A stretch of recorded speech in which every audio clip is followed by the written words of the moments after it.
सावली, मी तुला बजावून सांगितलं होतं, सारंगच्या आयुष्यात परत येण्याचा प्रयत्न सुद्धा करू नकोस. पण तू मला दिलेला शब्द मोडलास. आता बघ, मी तुला उद्ध्वस्त केल्याशिवायची पात्र राहणार नाही. राजकुमार, राजकुमार,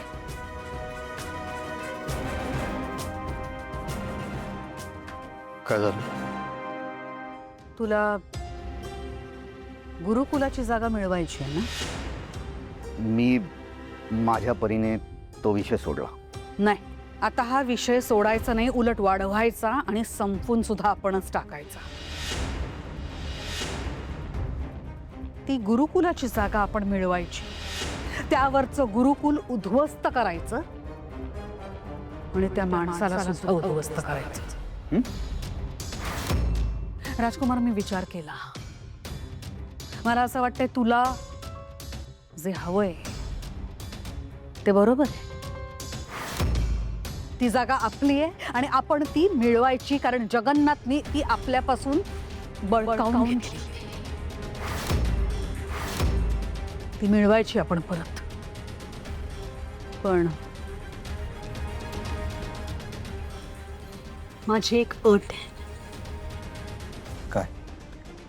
तू स्वतः तिथे जाणार नाहीस, तू स्वतः काहीही करणार नाहीस.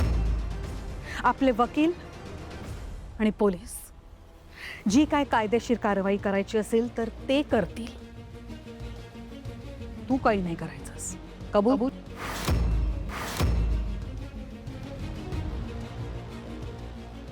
मी माझा शब्द देतो, पण मलाही तुझ्याकडनं एक शब्द हवा.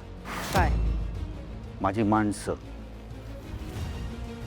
जे काही करतील गुरुकुलाची जागा घेण्यासाठी, त्यामध्ये तू कधीच पडणार नाहीस किंवा एकही शब्द बोलणार नाहीस. ठीक आहे, उद्ध्वस्त करून टाकते.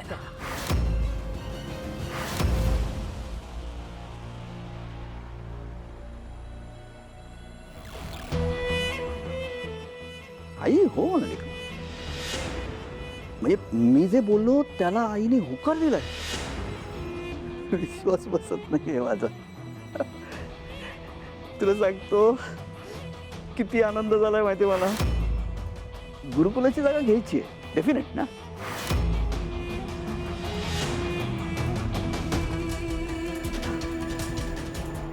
या बिंडोकला काय माहिती म्हातारी अचानक कशी काय वागली येते. पण ज्या दिवशी याला खरं कारण कळेल ना, त्या दिवशी याच्या पायाखालची जमीन सरकल्याशिवाय राहणार नाही. हे गुरुकुल जर खरंच कायमचं बंद झालं तर यातही माझाच फायदा आहे शेवटी. कारण सावलीला म्हातारीने दुखवलंय आणि तिचं गुरुकुल उद्ध्वस्त केलंय हे जेव्हा सारंगला कळेल, तेव्हा या म्हातारीचा लाडका लेक तिचं काय करेल बघायचंय मला डेस्परेटली. तो असा काही चिडेल की या मेंदळे घरात महायुद्ध पेटेल आणि तेव्हा मला मज्जा येणार. आणि मला नेमकं तेच हवंय.